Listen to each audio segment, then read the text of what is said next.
Welcome to my YouTube automotive channel. In today's video I have a 2012 Ford Explorer Limited and I will show you how to remove and replace side parking lights or the marker lights, which are right here.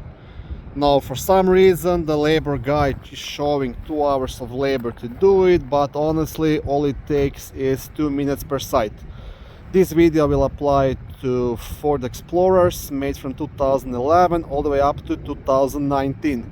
Now there was a facelift in 2016, so if you own 2016 to 2019, I'm pretty sure your headlights will be a bit different, but these should be the same.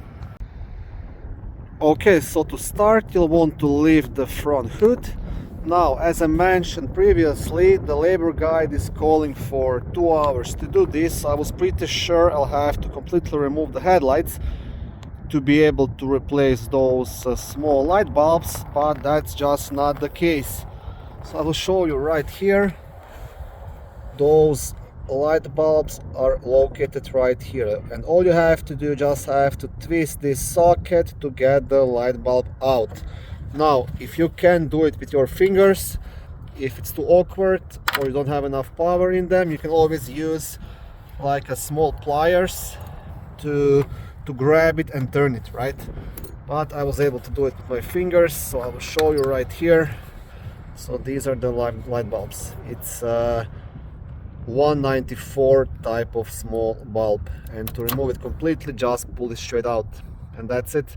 When installing a new light bulb, just push it in and twist the socket back into its hole, and that's pretty much everything.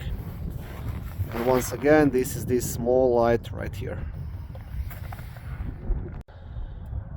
If you have to replace the other side as well, everything is pretty much the same. It's very easy accessible, and literally 2 minutes per side to replace those. Okay, thank you for watching this short video. I hope it was helpful and educational. If it was, please like it and consider subscribing to my YouTube automotive channel. On my channel there is lots of how-to videos, do-it-yourself videos, car reviews, product reviews and other similar automotive topics.